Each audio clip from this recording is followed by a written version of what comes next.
Hello friends, welcome to my YouTube channel SK online classes में आपका स्वागत है। कैसे हैं आप सभी लोग? अच्छे होंगे। अच्छी तरीके से पढ़ाई चल रही होगी। मैं पढ़ा रहा हूँ आपको विज्ञान कक्षा 10 की, कुमार मित्तल की है, नूतन प्रकाशन की है, एनसीईआरटी पैटर्न पर है। अध्याय पढ़ा रहा हूँ 4,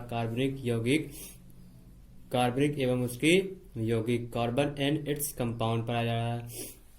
और मैंने आपको कुछ वीडियो अपलोड की थी इसी चैप्टर में से। आईपीसी समाप्त कर दी थी। आज उसके आगे आपको पढ़ाऊंगा, तो उसके आगे आप लोग देखिएगा। बुक्स आपके पास होगी, आप लोग बुक्स निकाल लीजिएगा और उसी से नोट बनाने की कोशिश कीजिएगा, बनाइएगा। साथ ही साथ हमारे साथ पढ़ते जाइएगा और नोट्स भी बनाते जाइएगा। तो आज का टॉपिक है आपका कार्बनिक यौगिकों का वर्गीकरण, जो आप लोगों को आईपीसी के बाद पढ़ना है। ठीक है, ये देखिए आपके पास टेबल बनी हुई है, ये देखिए आपको दिख रहा होगा आपको कार्बनिक यौगिकों का वर्गीकरण।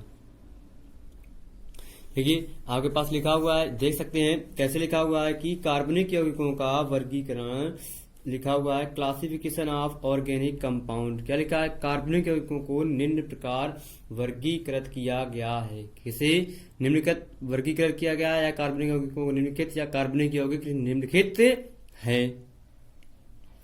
ये दो प्रकार के होते हैं। कैसे होते हैं? एक होता है एलिफैटिक या विवृत श्रृंखला यौगिक, दूसरा होता है चक्री या समवृत श्रृंखला यौगिक। इसके उदाहरण होते हैं एन ब्यूटेन, आइसोपेंटेन तथा एथिल मेथिल ईथर होता है हमारा। इस पे होता है हमारा उदाहरण। क्या होता है? चक्री या समवृत श्रृंखला यौगिक में उदाहरण होता है हमारे पास बेंजीन, साइक्लोहेक्सेन, साइक्लोब्यूटेन, प्रीडीन, पिपरीडीन तथा थायोफीन। ये हमारे इसके एग्जाम्पल होते हैं। एक एलिफैटिक या चक्रीय यौगिक, या समवृत श्रृंखला यौगिक, या विवृत श्रृंखला यौगिक। इनमें से कई सारे दिए हुए हैं, आपको सिर्फ 2 लिखना है वहां पे एग्जाम पे अगर आता है तो। क्लासिफिकेशन ऑफ वर्गीकरण, कार्बनिक यौगिकों का वर्गीकरण। याद देखिए, जो एलिफैटिक होते हैं वो सिर्फ हमारे एन ब्यूटेन, आइसोपेंटेन तथा एथिल मेथिल ईथर में ही समाप्त हो जाते हैं। चक्रीय या समवृत श्रृंखला यौगिक ये 2 प्रकार के होते हैं, ये भी वो आपको दिख रहे होंगे। कौन कौन से पहले लिखा हुआ है? एक होता है चक्रीय श्रृंखला के संगठन के आधार पर, एक चक्रीय श्रृंखला होती है उसके आधार पर, एक गुण होता है चक्रीय श्रृंखला की संरचना के आधार पर। ऐसे आप लोग टेबल भी बनाना है। इसके आगे आपको एक एक टर्म बाय टर्म आपको भी डिफाइन किया जाएगा, बाकायदे लिखाया जाएगा। तो आप लोग आगे देखते जाए, पेशेंस रखिएगा, धैर्य रखिएगा और पढ़ते रहिएगा। फिर लिखा है, अब देखिए 2 प्रकार का होता है। कैसा? एक होता है कार्बोचक्री या समचक्रीय यौगिक, एक होता है विषम चक्रीय यौगिक। समचक्रीय यौगिक या विषम चक्रीय यौगिक गुणों के तथा चक्रीय श्रृंखला की संरचना के आधार पर जो डिवाइड होता है वो क्या होता है? एरोमेटिक यौगिक, एलिसाइक्लिक यौगिक। एरोमेटिक यौगिक क्या होते हैं वो भी आपको दिखा देते हैं, थोड़ा बुक में कर देता हूं, ऊपर आपको पूरी टेबल दिख जाएगी। ठीक, दूसरा होता है हमारा समचक्रीय यौगिक। समचक्रीय यौगिक क्या होते हैं? बेंजीन, साइक्लोहेक्सेन तथा साइक्लोब्यूटेन, ये हमारे समचक्रीय यौगिक होते हैं। विषम चक्रीय यौगिक प्रीडीन और क्या लिखा है? पिपेरिडीन तथा थायोफीन होता है।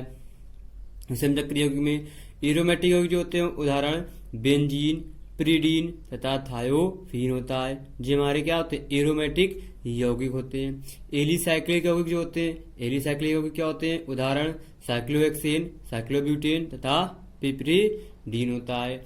अब देखिए हमारे कार्बनिक यौगिक का जो वर्गीकरण होता है क्या होता है? 2 प्रकार होता है, एक एलिफैटिक और एक चक्री।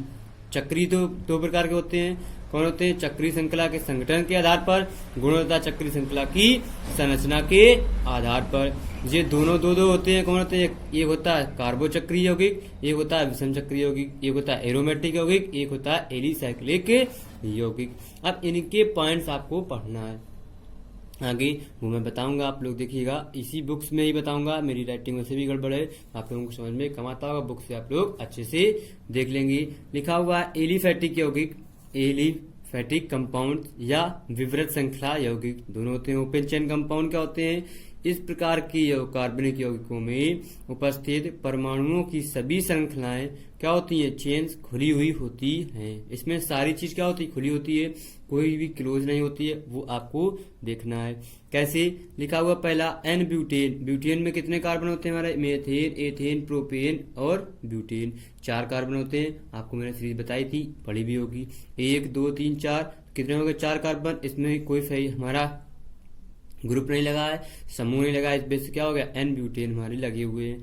फिर ये वाली भी देखिए खुली हुई है 1 2 3 4 1 2 3, इधर से 3 मिल रहे हैं इधर से, लेकिन हमारा 1 2 के बाद हमारा एक मेथिल लगा हुआ है, इस बेस क्या रहेगा आइसो पेंटेन। हमारा आइसो मतलब 1 2 3 4 और 5 कार्बन की 1 2 3 4 4 पे हमारा ब्यूटेन होता है methane ethane butane pentane, methane ethane propane butane pentane. अब इसमें टोटल कार्बन कितने हमारे उसने काउंट किए 5, 5 में आ जाता है हमारा पेंटेन। आइसो मतलब एक पे हमारा आइसो लगा हुआ है, ठीक है, एक एक पे। अब जी हो गया हमारा एलिफेटिक यौगिक क्या होते हैं, इस प्रकार के कार्बनिक यौगिक में उपस्थित परमाणुओं की सभी श्रृंखलाएं खुली होती है। मतलब एलिफेटिक जो यौगिक होते हैं उसमें कार्बन परमाणु की जो श्रृंखलाएं होती हैं वो खुली हुई होती हैं, बंद नहीं होती हैं। ये था आपके पास एलिफेटिक यौगिक। आप बताते हैं आपको क्या चक्री या चक्रीय यौगिक। ये देखिए आपकी स्क्रीन पर दिख रहा होगा, आप लोग थोड़ा सा जूम इन कर लीजिएगा, आपको अच्छे से और दिखने लगेगा। फिर लिखा हुआ है चक्रीय यौगिक या समृद्ध श्रृंखला यौगिक, क्लोज चेन कंपाउंड। क्लोज मतलब ये बंद होती कैसे, वे कार्बनिक यौगिक जिनमें परमाणु की कम से कम एक श्रृंखला चक्रीय हो, चक्रीय यौगिक या समृद्ध श्रृंखला यौगिक कहलाते हैं। आपको सिर्फ यहाँ तक इसकी डिफिनेशन लिखना है, ठीक है। अब क्या लिखना है, फिर चक्रीय कार्बनिक यौगिकों को निम्नलिखित 2 प्रकार पर वर्गीकृत किया गया है या विभाजित किया गया है। पहला कौन है, आपको उसमें लिखा होगा कार्बोचक्री या समचक्रीय यौगिक, कार्बोसाइक्लिक या होमोसाइक्लिक कंपाउंड।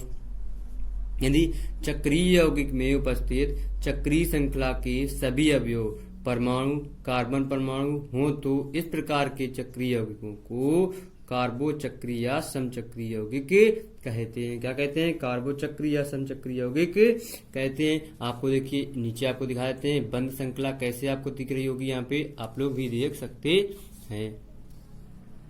देखिए लिखा हुआ है, देखिए बेंजीन, बेंजीन में देखिए सब चीज बंद होती है, देखो ऐसे होता है। इसी वजह से देखिए इसमें भी बंद है, double bond single bond double bond single bond double bond single bond double bond single bond double bond single bond double bond single bond, ऐसे आपको लिखा होता है। एक CH double bond CH single bond CH double bond. ये देखिए हमारी बंद है, एक साइक्लो मतलब एक कार्ब एक हमारी चेन क्लोज चेन बनी हुई है, इस बेस से हमारे क्या है चक्रीय यौगिक या समृद्ध श्रृंखला यौगिक कहलाते हैं। दूसरा साइक्लोहेक्सेन, साइक्लोहेक्सेन में मतलब इसमें डबल बॉन्ड नहीं होते, इस बेस से क्या हो जाता है हमारा साइक्लोहेक्सेन। कार्बन कितने 1 2 3 4 5 6 कार्बन, इस बेस से हेक्सेन बन जाता है, ठीक है। साइक्लोब्यूटेन मतलब इसमें कोई डबल बॉन्ड नहीं, सब सिंगल बॉन्ड से, लेकिन क्या आपस में ये बंधे हुए हैं, कहीं से अलग नहीं है, खुली नहीं हुई है, बंद चैन बनी हुई, इस बेस से क्या साइक्लोब्यूटेन मतलब 1 2 3 4 ब्यूटेन हो गए, ठीक। अब इसी की एक आता है विषम चक्रीय यौगिक, आप लोग देखिएगा, इसको भी दिखा देते हैं, आपको स्क्रीन पर दिख रहा होगा, आप लोग देख सकते हैं आसानी से, आपको स्क्रीन पर भी समझ में आ रहा होगा।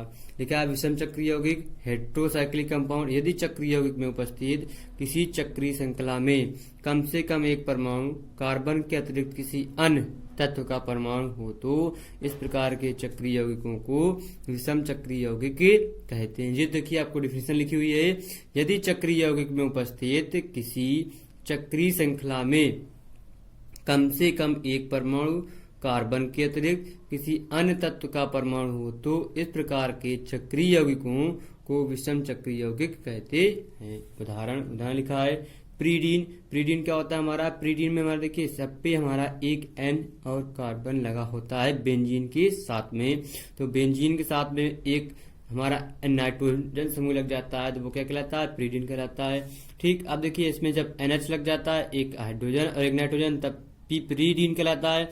फिर अगर एक थायोफीन में हमारा एक S सल्फर लग जाता है तो हमारा क्या होता है, साइक्लोब्यूटेन में S लगा देते हैं तो क्या बन जाता है, थायोफीन बन जाता है और डबल बॉन्ड हो जाते हैं, ठीक है। तो ये हो गया आपका विषम चक्रीय यौगिक, इनमें से कोई भी आप उदाहरण में एक याद कर लीजिएगा, ठीक है। 3 है, बनाना आपको सिर्फ एक है।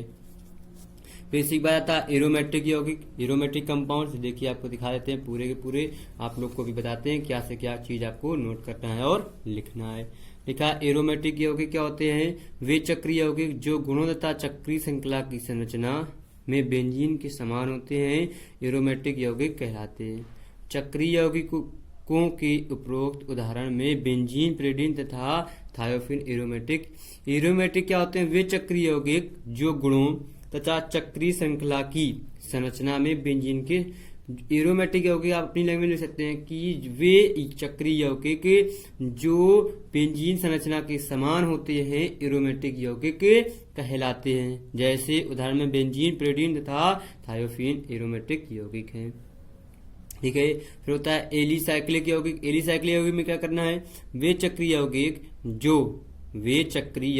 जो गुणों तथा चक्रीय श्रृंखला की संरचना में एलिफैटिक यौगिकों के गुणों तथा उनकी संरचना से अधिक समानता रखते हैं, एलिसाइक्लिक यौगिक कहलाते हैं। जैसे चक्रीय यौगिकों के उदाहरण लिख लेने हैं। कैसे? वे चक्रीय यौगिक जो गुणों तथा चक्रीय श्रृंखला की संरचना में एलिफैटिक यौगिकों के गुणों तथा उनकी संरचना से अधिक समानता, एलिफैटिक संरचना से समान होते हैं, वो हमारे क्या एलिसाइक्लिक यौगिक कहलाते हैं। जैसे साइक्लोहेक्सेन, साइक्लोब्यूटेन और पिप्रिडिन या एलिसाइक्लिक यौगिक होते हैं। जो हो गया आपके एलिफैटिक एरोमेटिक यौगिकों की। अब तुम्हें क्या करना है?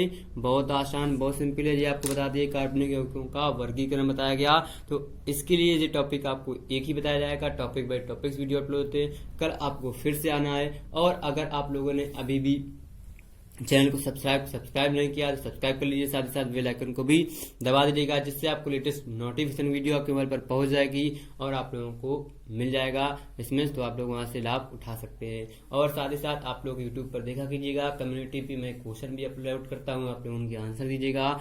आप लोगों को presence of mind IQ test आपको समझ में आ जाएगा, आप लोगों ने अभी तक कितना पढ़ा है, आप लोग क्वेश्चन कैसे दे रहे हैं। ठीक है, तो आप लोग अच्छे से एंजॉय करते रहिए। और साथ ही साथ जाने से पहले आप लोग क्या कीजिएगा, अगर वीडियो देखते समय लाइक नहीं किया तो लाइक कीजिए, और वीडियो को शेयर नहीं किया तो शेयर कर दीजिए। और आप लोगों को PDF भी मिल रही है तो आप लोग PDF भी दीजिएगा और नोट्स बनाने की कोशिश कीजिएगा। तो कल फिर मिलते हैं, नए दोस्त, नई एनर्जी, नए उत्साह के साथ। Bye bye.